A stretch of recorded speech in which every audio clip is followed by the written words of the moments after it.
Welcome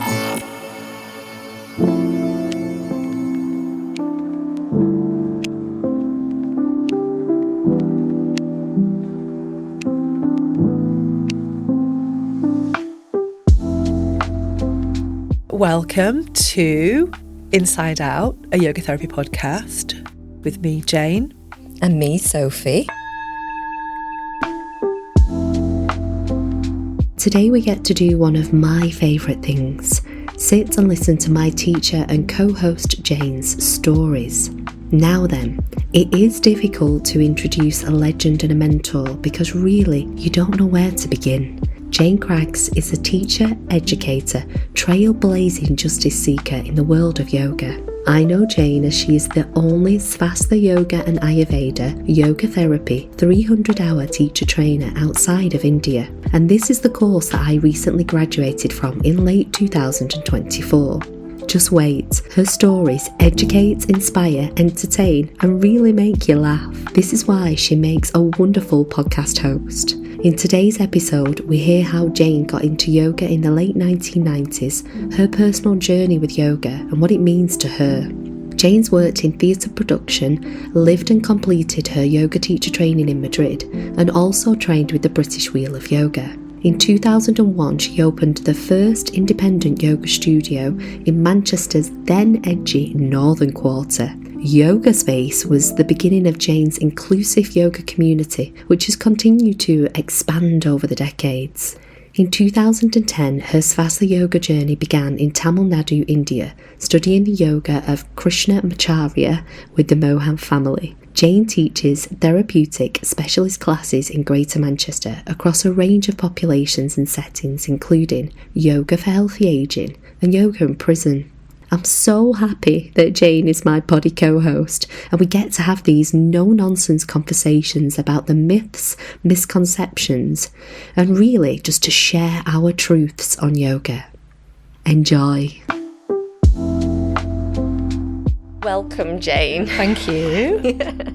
So, if we begin at the beginning, to a muggle on the street who's never experienced the magic of yoga, what is yoga? How do you define it? Starting with a nice, easy question, aren't you? Yeah, that is a huge question. Right, so to somebody who just has never experienced it, doesn't know what it's about, I would say the most essential aspect of it is to get peaceful, is to find peace. Is just to be in a better place than you were before you did it, whatever that means for you. And that can be different things to different people. But I mean, and then there's all the other stuff, which hopefully we'll explore at some stage. But yeah. And did you come to yoga because you were seeking peace? Yeah, I didn't know I was at the time, but I was, yeah. I was a pretty hyperactive young person. When I say young, I was like in my 20s, like late 20s. And it was I was a creative, so I was working in theatre and I was burning a candle at many ends for a very long time. And I ended up with glandular fever at age 27. Oh. I had a cabaret act, I had a comedy act supporting Caroline Aherne, John Thompson, people like that, and we were doing really well. We didn't mean to be a comedy act, it just happened. That's how it was in those days. And and everything, like, you know, just like getting money from here, getting money from there, doing a bit of, you know, cash in hand, dressing in the theatre, waitressing, going out to clubs, everything. And I ended up with glandular fever, but it went untreated for a while and I was really sick. And I ended up having to go and live with my parents for 6 months and be looked after by them. Thank God I have those parents that I've got or had. It was kind of made very clear to me by a nurse, a really lovely nurse. And she said, now look, you've really got to rest. There's nothing we can give you. We can't give you any drugs. There's nothing that's going to make this go away. The only way you're going to get better is if you really, really rest. Because if you don't, you'll end up with ME, which in those days, because we're talking like early 90s, was yuppie flu. That was what it was kind of called, and no one really knew much about it. It was like post-viral syndrome, obviously. And so I was like, well, I don't know what that is, but I don't want it. And so I went to stay with my parents, and my dad made me soup every day because I couldn't eat, I couldn't speak. I mean, talking about voices earlier on, weren't we? Because I had these huge, like, swellings in my throat. And it took about 2 weeks for them to finally go away. And it was just like, I'd try and ring my friends and I'd be like, and they were like, I don't know, who is this? And it was me trying to like reach out to people. And then people started to come to see me, but I was so tired all the time. I mean, I would like get up for 20 minutes and then maybe walk about or go downstairs and then be exhausted. And sometimes I could barely lift my head off the pillow. And there was one nurse in the hospital and she was really into holistic stuff, and I had no idea. I was not interested at all.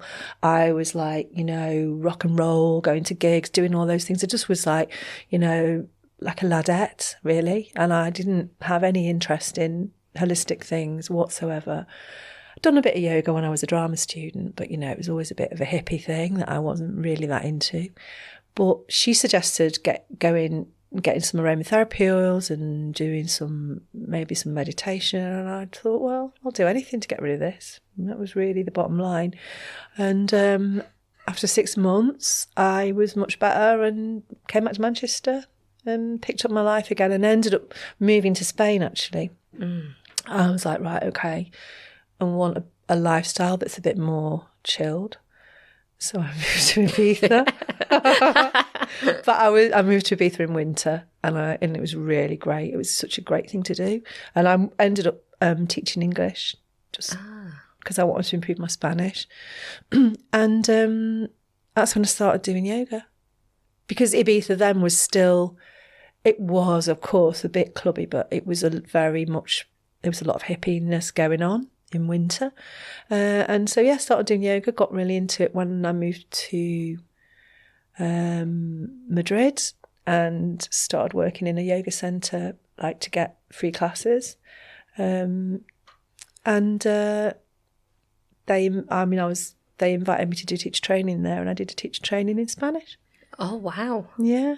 So you learned Spanish first, then you did your teacher training in I Spanish. did. I've been kind of learning Spanish for quite a while because I've been going backwards and forwards to Ibiza before that for other reasons. And I'd always been quite good at languages, but I hadn't really focused on it. So going to live there was the plan was that I was going to learn Spanish. So for the first 3 years, I was in places where people spoke Catalan, and so a lot of the time people don't want to speak to you in Castellano because of politics. So they just want to talk to you in English, and they want to practice their English. So when I moved to Madrid, that's when I really really went native, and I spoke Spanish all the time. And then I did my teacher training, and I obviously had to do it in Spanish. So I learned how to teach yoga in Spanish. That's mind-blowing. I know, it's mad. That's incredible. And in fact, when I came back, when I first thought about teaching yoga, I was like, how am I going to teach it in English? because I was so used to the vocabulary being Spanish and like just using those words, and it wasn't the kind of stuff that I'd done before, obviously, in English. And so that's how I transitioned out of the arts and into yoga, really. Quite a journey. Yeah, I'll say. A bilingual journey at that. A bilingual journey, yeah. And at that time, the teacher training that you did, do you feel that your relationship to yoga has changed as you've evolved through the years? Oh, yeah, definitely. Definitely. Because, the first yoga that I did was very traditional. So the yoga centre where I worked was really lovely. They were older. Probably like some of the first wave of teachers to go to India and come back and, like share yoga. They were It was very much about breathing and meditation. There were some more active classes there, but I didn't really go to them because I used to go to the gym anyway and swim. So I didn't use yoga as an exercise, which for a lot of people, the way in is it's like a form of exercise for some people, isn't it? But for me, it wasn't really. It was much more about the sort of internalizing practices. But then as I got more and more interested in it, I wanted to explore because I was still like in my late 20s, and I was like, oh, well, what can I do? What other kinds of yoga? And I started doing something called dynamic yoga with a guy called Godfrey Devereux, who was in Ibiza at the time. And I did a few courses with him. It wasn't for me, let's just say, in the end. But when I came back to Manchester, I ended up going to some Ashtanga classes because people had said, oh, you should do Ashtanga, because it's more, people were like saying it's more advanced. And I wasn't like, oh, I don't know what that even means. But I'd been doing Iyengar yoga. And there was obviously it's all very much, isn't it, about alignment and everything and staying for a long time in a pose. So then I did this Ashtanga. It was kind of quite exciting, jumping around, and it was all like that. But it wasn't very long into it that I started to notice that I was getting a bit, a bit ego-y, a bit sort of like, oh, look what I can do. I'm really good at this. And I was like, this isn't why I came to these practices. And I sort of fell into them, but then found them really beneficial on an internal and on a mental level. And I felt like the environment of Ashtanga, it was very male dominated. And the men that were doing it, they were just like, again, we can talk about this another time, but, it felt like I just didn't feel comfortable with it. And so then I did a bit of yoga shopping. I tried a few different teachers, went to different workshops, did some trainings after, went to Canada, did some work with Donna Fahy. I did a lot of that. And then I discovered a book by the Mohans, and it was 90s when it came out. And I just was like, oh my God, this book, it's all the things that when I first started doing yoga that I really loved. And it was so clear and it was so simple. And there was a picture in the back, on the very back page, this beautiful black and white picture, which you might have seen when you flick through the book. And it just looked so lovely. And I was looking at this picture, and in my mind I had this idea, right, one day I'm going to go to India and I'm going to study with them too. And of course there wasn't, like, it was mid-90s, there wasn't loads of internet stuff then, couldn't find things very easily about what was going on. And then, I don't know, fast forward a couple of years, and I'd been kind of working from a sort of Krishnamacharya, which is that more therapeutic approach, lens, and using that book. And then I went online and I found they had a website. That, given what websites were like then, and certainly given what websites were like in India, it was very, every time you looked at it, it was different. There was something different on it. But I kept seeing that they were doing this teacher training program, and they were also doing a yoga therapy training. And I was like, oh, I really want to do that. But I'd got my own studio by then. So I'd had like 2 studios in the Northern Quarter in Manchester. And for anyone who knows about it, running a yoga studio, it's all consuming. You are literally, you're everything. You have to clean, you have to do the publicity, you have to step in when people don't turn up, you have to deal with any extraneous stuff that's going on in the building or with the landlord. But then we did lose that studio, and I started travelling to India, and I started taking retreats. And then I was like, I think I might do a sabbatical when this studio closes, and that's what I did. I booked a sabbatical to India. I decided I was going to go to all these places that I wanted to go, people who'd invited me in the past when I'm on my other visits. And the Mohans were doing a training in the February at the end of my sabbatical. I was like, right, perfect. I'm going to do the sabbatical, do all the things I want to do in India and just explore, see what happens. And then at the end of the 6 months, I'll go and do that. And I met my friend Louise. We met up together, and it was in Tamil Nadu. 3 weeks in this mad hotel. I mean, it was in the mountains.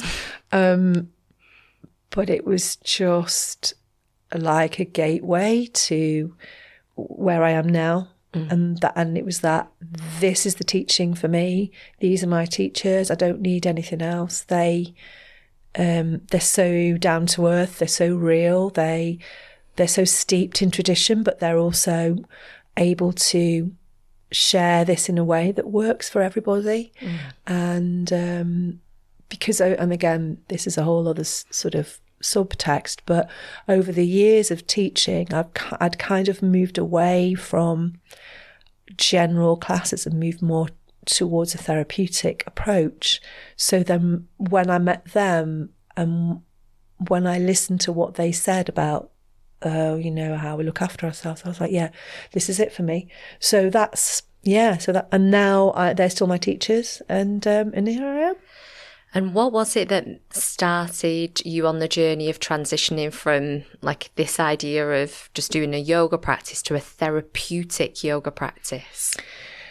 I think a number of things. Probably to start with, the fact that what drew me to yoga was the fact that I was in recovery from glandular fever, and I didn't want to end up with chronic fatigue. So I was taking a bit more care of my body and my mind, because the burning the candle at both ends, the sort of, the burnout potential, which is I think really what it was. I think it was probably burnout. And also managing an anxious personality, because, I realised once I started practising and once I started studying, I was like, I'd read things about anxiety, because I just wasn't in that world. I wasn't in that ballpark, really. I was just living, And it wasn't discussed in the same way back then, in the period of time that you're talking about in the 90s. Mental health was very much something that was in the background and was only really talked about when it was quite extreme. And so for me, I think having a yoga practice was very grounding, because I was and still am a little bit easily distracted. God damn Netflix. But I always was quite easily distracted, and so for me that was one of the things that really helped. And then from teaching, when I started teaching, right from the start, I was getting all different kinds of people, because I was teaching in the Northern Quarter, and there weren't, when I opened Yoga Space, my first studio, there wasn't any, hard to believe now, but there were no yoga studios apart from the Buddhist Centre and Duckenfield, the Iyengar Institute. There was nothing else. And so people would come in. I mean, there was church halls, obviously, and there was the old school, teaching in community centres and further education and all that. That's really where yoga was then.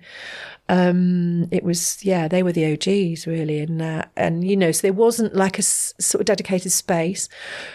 And therefore people were coming in from North Manchester, and we were getting quite a mix of people. So we had quite a lot of young people, because again, living in the city centre had not really been happening that long. I remember when I guess it was like late 80s when there was India House and a couple of places, and we were all going out clubbing and going, I want to live there. I want to live there. I want to walk back from the clubs. But it wasn't really a thing. And so over those years, it had started to change. So we had a mixed demographic. And what I noticed when I was teaching, even though I'd come from like quite a traditional background. I was teaching dynamic yoga a lot of the time. But I did used to do like a Friday night chill out class. And it was because I mainly employed other teachers when I had my first studio. I wasn't really teaching much. And on the Friday night chill out class, it was very gentle and very slow. And there was still people coming to that class and they were saying, I find it really hard, still, even though it's like the gentlest class. And I was thinking, oh, there's nothing for people like that. And I'd already started looking at restorative yoga with Donna Fahy. She was one of the first. Her and Judith Hanson-Lasseter were doing these sort of passive practices with props, and I'd learnt a bit of that from the Iyengar tradition as well. And I was like, well, how can I bring in all the practices that help people to have a quiet mind, to feel less like on that hamster wheel, but to do it in a way that they can access, because there was no accessibility really. It was just a case of, in a lot of except for very, very skilled older teachers, it was a case of, just sit down or sit it out or go into child's pose, which is a really hard pose and it's not easy for a lot of people. So I sort of started then really, probably about 2008, I think I started actually teaching restorative yoga workshops, and then I put on classes that were specifically for people who either were experiencing fatigue or were grieving or just not in a place to, they just didn't want to get up and do the usual stuff in a class. And then I actually began, because of my experience of chronic, that fatigue of having 6 months of glandular fever, I knew what it felt like to not be able to get your head off the pillow and to think, am I ever going to have any energy again? And even though fortunately I recovered, I do think that, like the holistic approach really helped me. And so, I just started researching it and doing courses and learning about it. And then of course when I met the Mohans, their son Ganesh was running the yoga therapy training, and I went on that straight away. And so that. And earlier you mentioned about Krishnamacharya and how his approach was therapeutic. So for those of us who aren't sure of the lineage of that. Yeah, so Krishnamacharya was a yogi, like a 20th century, it sounds weird to say 20th century, but the 20th century, which I am a 20th century guy. And he, so he was a yoga teacher at a time in India where yoga was not outlawed, but it certainly had been marginalised by colonial powers. But he was a real dedicated yogi, and he, he'd worked where he could, and he'd been working for the Maharaja of Mysore, and it was there that he taught the young men, like the Brahmin caste young men, and these were all like teenage boys. And so at that point, he was teaching them a very dynamic, very vigorous practice. Because obviously a lot of testosterone, he was obviously, trying to sort of work with that. And one of the students, I think two of the students actually, one of the students was somebody called Sri Pattabhi Jois, who became a teacher himself and took those practices that he was taught as a young man and turned them into what became known as Ashtanga Vinyasa.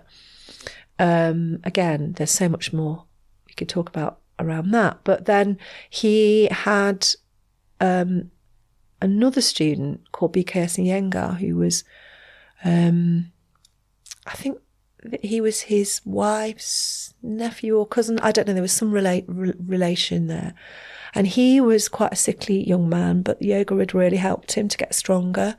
And eventually they did a tour, they did like a propaganda tour. And Krishnamacharya took all these young men who could do all these amazing things with their body, And it was almost like acrobatics, really, because yoga had become something which was looked on as sort of dirty and not, it had like a really bad rep. And so he was trying to bring it back up again. And so in his mind, Krishnamacharya thought, well, I know, I'll get all these young lads to do all these very dramatic poses because it might entice people in. And he actually says that, this isn't what yoga is, but this was propaganda. It was a way to get people interested. And when they were on the tour, I guess you could call it a tour, I mean, going around all these towns and cities in India, they went to Pune. And in Pune, I don't know who it was, it could have been a Maharaja maybe, but they wanted to have yoga in Pune. And there was no one to teach it. So Mr. Iyengar was commandeered to go and do it there. Now, obviously, he didn't have internet, he couldn't go on Zoom.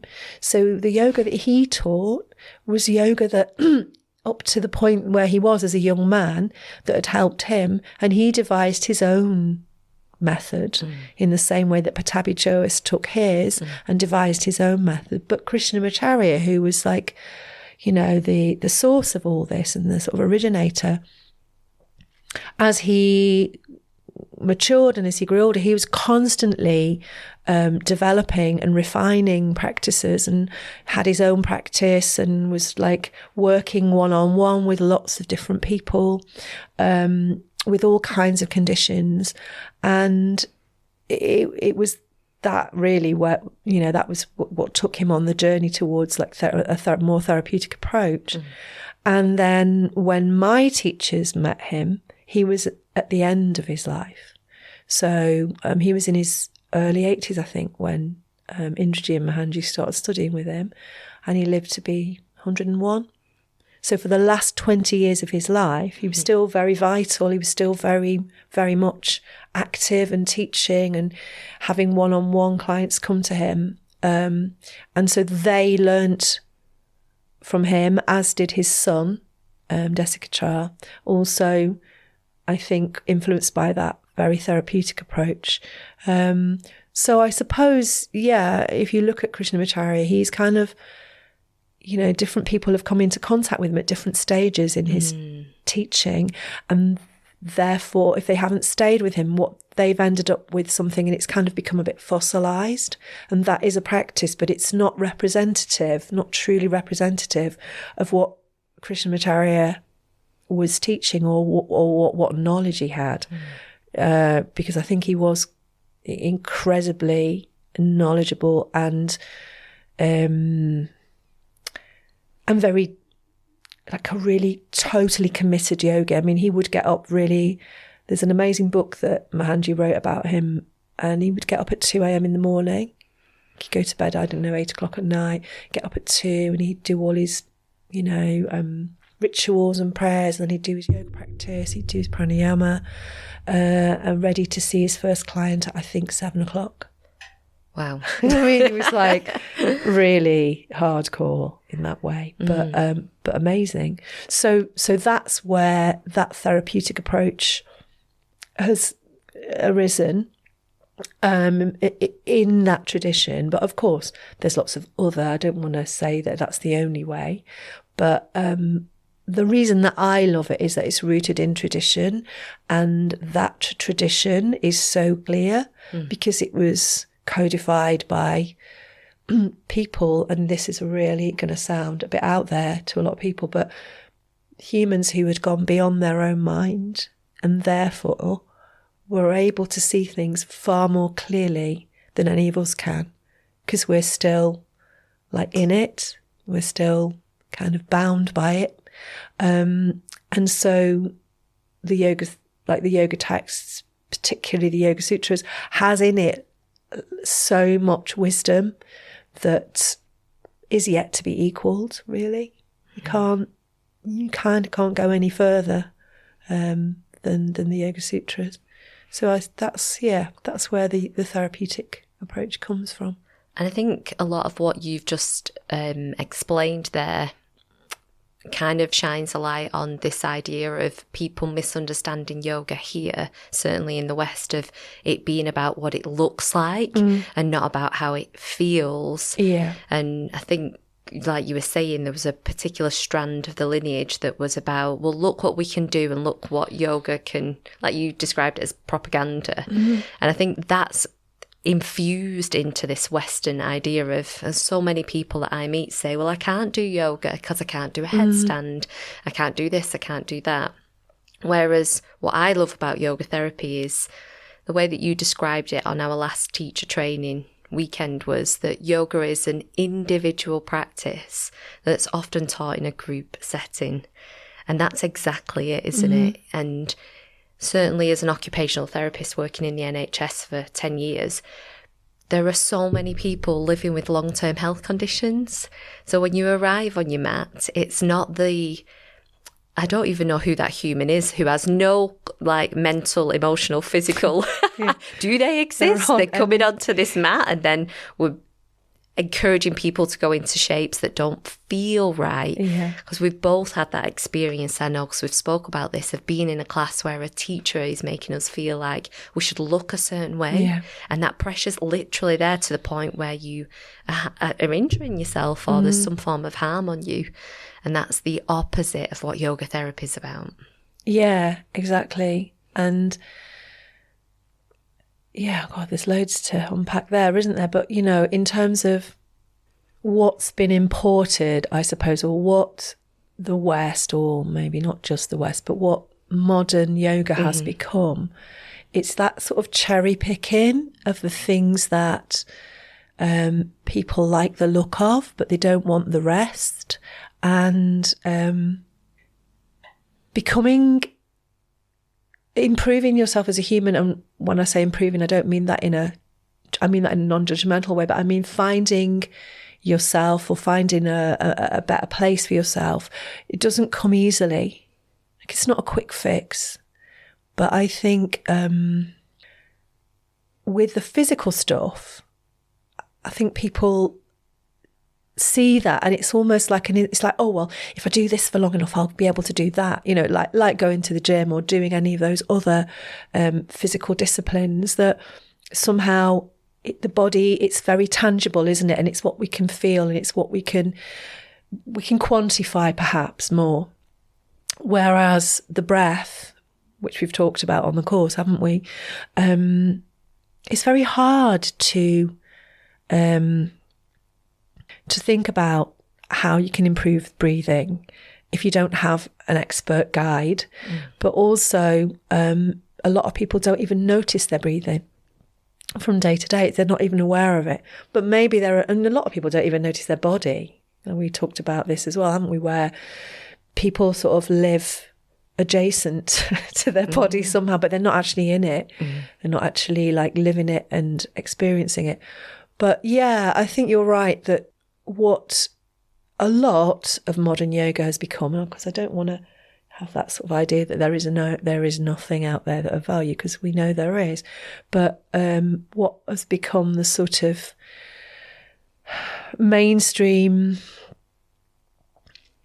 idea, what people see on Instagram, for example, what a lot of people will have seen or think is yoga, has got nothing to do with, like you say, that individual experience, which is what the old teachers were doing. They, in India, it was one-to-one more than anything. Of course, they did do stuff in groups, but in terms of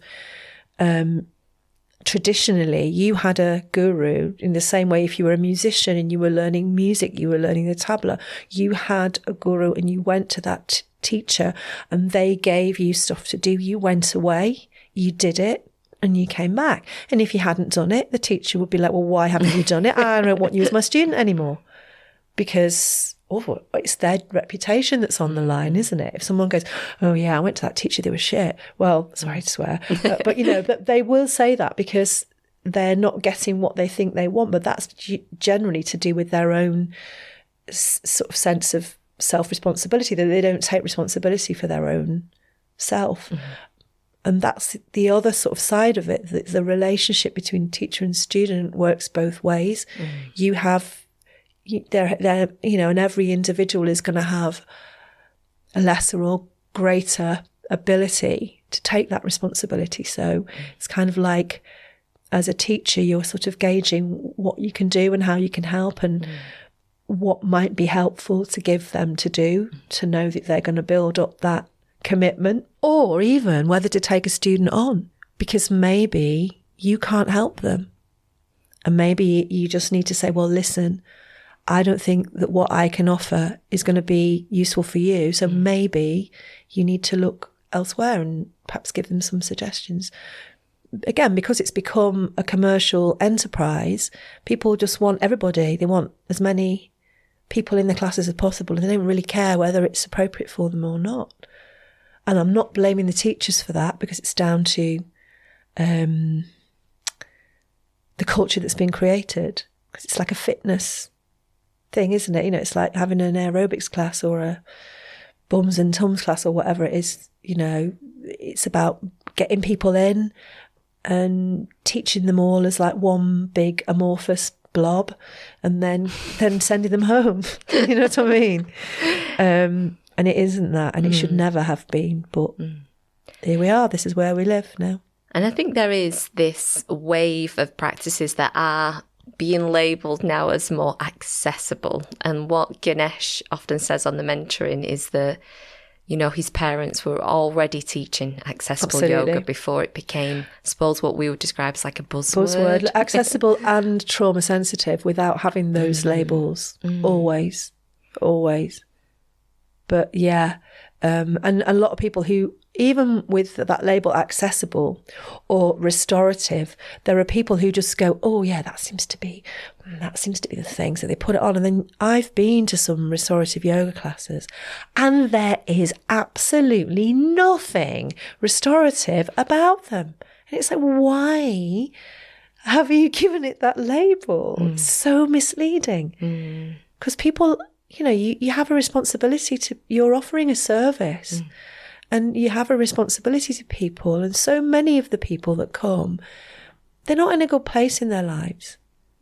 They might be quite vulnerable. They might be going through a sticky patch, you know, they might be grieving. And whatever it is, it feels so wrong to, I don't know, it's sort of a bit exploitative. And again, I know that does sound quite dramatic, but I think, and it's not intentional on the part of the teachers, but a lot of them, they haven't had perhaps the life experience or the amount of time to absorb the practice, to really understand what your responsibility is as a guide, because that's what you're guiding people, aren't you? And how to hold that space. Yeah. And because there's no regulation, another whole hot potato area, but because there's no regulation, anybody can set themselves up. And that's not just in yoga, that's in a lot of holistic domains. And they don't have to have done that work on themselves first. And this is often where we find ourselves, you know, somebody does something and they feel a bit better from it, and they think, oh, I want to do that for other people. But it isn't that simple, especially with yoga, because it's a process, and I'm still in that process, and I know I've got a long path ahead of me of things to do, you know, but I do at least feel that I have a certain level of steadiness and anchoring that means that I'm capable of holding people more safely. And that doesn't necessarily, and I'm not saying that you can't do that age 24, because there will be some people who can. But yeah, it's complex, isn't it? It does, and it is, and it takes knowledge and experience, doesn't it? Literal life experience of spending time with people with different health conditions, different symptoms and presentations, and observing mentors and learning what works, and also having mentors. Like there is something going on where some people don't have a mentor, right? And they're not checking in. And I mean, in the therapy world in the NHS, we would always have a clinical supervision. And that's for that reason, isn't it? It's to look to somebody with more experience to check in. You know, I'm having challenges here and other things are going well. What do you think I could do? And having that time to talk things through. And the yoga world, it shouldn't be any different, really, should it? No, absolutely not. And I think if there could be a differentiation between what I might term fitness yoga, that's one thing, and that can perhaps go into that area and be managed by that, because it's just fitness and, you know, throwing some shapes in a room with some soundtrack. Or I think it's called a playlist now. And then a more rigorous approach, which looks at more of the domains of health and well-being, then that approach, regardless of whether it's called yoga therapy or not, then that needs to be more accountable in the sense that, yes, in all the trainings, there should be a supervisor, or there should be some mentoring, some one-on-one mentoring that happens, and that should be continuous after the training's complete. Because it's like anything, after the training's complete, that's when you learn most, and when you find yourself often in situations that are new, and you're a bit like, well, I don't know what to do here. Who do I ask? And I think things are changing, but it's very slow because, again, there's a lot of money to be made. And anywhere where there's a lot of money to be made by training organisations, they don't give a damn. They're not interested in anything like that.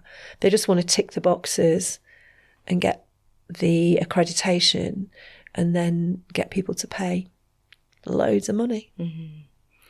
And you mentioned the word domains there. So in the Svastha Yoga Therapy teacher training, we go through these domains when we're thinking about the holistic aspects of a person. But for those of us who are thinking about our health and well-being, never heard that word domain before, what do you think of when you approach somebody who wants to do some yoga therapy with you? So one of the things which really differentiates a yoga therapeutic approach is, as compared to maybe if someone's going to see a doctor or a practitioner about a particular thing, is that we look at as many areas of someone's being or their human experience or existence as possible, because it's only by seeing them as this sort of whole, multifaceted being that we can begin to help them to effect change. Because for a lot of people, so for example, if you look at diet, for a lot of people, that's not going to be possible initially.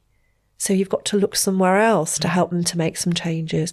And so, or like for someone else, it may be that it's not movement. It's not the movement domain where we can access some change because their body is not able to move. So I have like one client who she's housebound and she's on oxygen all the time, but she still does practice, but we're not focusing on the physical movement domain as much. We are a little bit, but we're focusing more on, like, she likes chanting, she likes making sound, and she likes to link it to meditation. So we'd like focus on like awareness and mindfulness. For someone else, it might be that they're experiencing a lot of things in their body and mind, and they're also not their movement isn't great, but maybe you can access their diet, because maybe that could be something that they are interested in, that they can focus on. Maybe they know it could be improved. For somebody else, it might be their relationships and how they relate to other people. For others, it can be life meaning. Like, what do you do that gives you a lift? What do you do that really makes you feel alive? You know, what are the activities that you do? Where do you find flow? Where do you do something and you feel like you get really engrossed in it? So, and things like, you know, like creative expression, we have to consider all of that. And, you know, and we can see now, can't we, in like the National Health with social prescribing and stuff, that it's kind of slowly coming in. Mm-hmm. But I think everything's a bit two-dimensional. And even in the yoga world, it is often very much just the physical domain, and perhaps a little bit of a smattering of some esoteric soundtrack. And I might just throw in a few things that sound a bit la-la. Oh, that's a bit, you know, that's a bit spiritual and that. But all those things need to be integrated, and those layers need to, in a really skillful practitioner, we need to understand people with all those layers.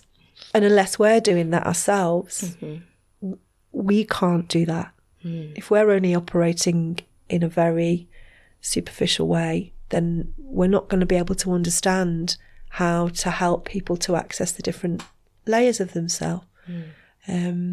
So yeah, I think that's what I love about yoga therapy is that it's that idea of just assessing somebody and meeting them where they are and really addressing the balances across their life. And like you said, often with the clients that I have, we don't necessarily start off with movement, because it might be that they're out of balance with their relationship to themselves. And you have to start there. Exactly. Just really start with, well, you know, how are you relating to yourself and your mind, and can we unlearn some stuff and rewire some other things? Exactly. And things like breathing, the breath. I mean, you know, nowadays breathwork's the latest trend, it's the latest buzzword. But for a lot of people, you can't go in there and get them to focus on their breath because they're really stressed. And some of them are really traumatized, and focusing on the breath just makes them even more anxious. So it's just having that kind of fine tuning to know where it's appropriate to use one thing, and being creative. Sometimes thinking, oh God, you know, sometimes I've had clients and I'm thinking, I really don't know what to do with them, and I have to like pull something and just ask them questions really about their life, you know, get to know a little bit about them as a whole person, and then find that thing that they seem to still have a connection with, and then see if you can bring that to the fore and try and get them to focus on that, rather than superimposing loads of new things which are really alien to that person. And it is not, you know, so it's like me working in the prison. I have to have a very different approach, because a lot of them have done some hot yoga, they've been to a studio and done some hot yoga, but they've not really gone inwards for lots of reasons, you know. So I think that is why this approach and this layered approach is so, it's just so useful, and everybody could benefit from it, I think. Well, it's person-centred and it's holistic and it's unique from that point of view. Yeah. Because what I find is that it brings together the beauty of occupational therapy from that idea of any OTs listening will know that we always think in terms of person, task and environment, but then also the physiotherapists who, of course, prioritise movement, strength, stability and range of motion. And what I like about the yoga therapy teacher training course is that it brings those aspects into the tradition, and then what's great about Ganesh is that he's very evidence-based, isn't he? Because he's a medical doctor by his background. And yeah, it's just a wonderful way to support somebody in their journey of, like you say, just making life that little bit better. Yeah, exactly. Exactly. And I think, you know, the world that we're inhabiting now, I mean, the other day I was just like sorting through some stuff. I got this box down and it was like all stuff from when I lived in Spain in the 90s. And I was like, oh my God, it seemed like everything seemed really easy then. and you know, that's partially to do with the age that I was, but also is partially to do with the way that the world is changing and the way we interact with the world around us because of, you know, changing technology and all of that. It means that we need more tools and we need a wider range of tools to help us to, navigate it and just kind of, I don't know, just get through on a day-to-day basis. And especially I'm thinking about my nephew and niece who are like 17 and 18, and I'm thinking about how much they've grown up with screens and that the screen is almost implanted in their hand. You know, it might as well be. But that how to help people of that generation to manage the challenges. And, you know, whether that generation is going to eventually want to move away from the screen for some things, or whether it's, I don't know, or whether it's going to all be, you know, in that sort of, that ballpark of staying with technology. I mean, for me, as a analog human living in a digital world, I just like sometimes think, I wish that I could just ring people up on the phone and arrange to meet them and know that they're going to be there at that time, because if they're not, I can't send a message and say, oh, just be, I'm going to be 5 minutes late. Do you know what I mean? It was like, it was a very different place.